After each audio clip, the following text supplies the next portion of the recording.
ថ្ងៃនេះអត់ដឹងមិនទេអង្គុយធ្វើការសុកស្រាប់តែឃ្លានញ៉ាំបុកល្ហុងក៏នឹកឃើញបុកល្ហុងមួយនៅខាងបូរាអញ្ចឹងទៅពេលទៅយកកូនចេញពីរៀនយើងក៏ហួសទៅញ៉ាំបុកល្ហុងនៅនឹងមកហើយនៅនឹងមិនមែនលក់តែបុកល្ហុងទេមានបុកពោតបុកមីភ្លាមានអីសពគ្រប់ដែរហើយក៏មានផ្លូវមាន់ពងហើយជើងមាន់តែជើងមាន់ខ្ញុំអត់បានថតទេពួកអីដោយសារឃ្លានពេកអញ្ចឹងយើងថតទៅញ៉ាំដែរអញ្ចឹងណាជាពិសេសនេះស្បែកជ្រូកពងរបស់គាត់នេះគឺឆ្ងាញ់ស្រួយហ្មងផ្ទាប់ជាមួយនឹងបុកល្ហុងនេះទៅនិយាយពីថាចាប់ជាតិចូលគ្នាឆ្ងាញ់ហ្មងខ្ញុំចូលចិត្តទៅញ៉ាំបុកល្ហុងកន្លែងគាត់ព្រោះអីបុកល្ហុងកន្លែងគាត់ទឹកប្រហុកគាត់ធ្វើឆ្ងាញ់មែនទែនហើយឲ្យទៅពេលខ្ញុំមកញ៉ាំទៅហ្នឹងគឺខ្ញុំនឹកឃើញកាលប៉ាខ្ញុំ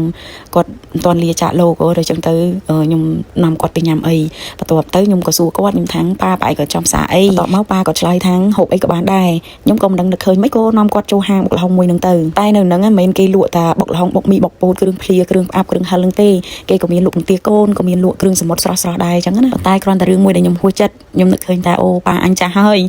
គាត់អត់មានថ្មិញភាសាផងហើយនាំគាត់ចូលហាងបុកល្ហុងទៀតនឹកឃើញរឿងហ្នឹងទៅក៏អស់សំណើចខ្លួនឯងអញ្ចឹងទៅហើយកាលក្បោចម៉ែខ្ញុំគាត់នៅរស់គាត់ចូលចិត្តណារឿងគ្រឿងផ្អាប់គ្រឿងផ្អ៊ូអញ្ចឹងជាពិសេសក្តាមប្រៃអីហ្នឹងសូម្បីតែ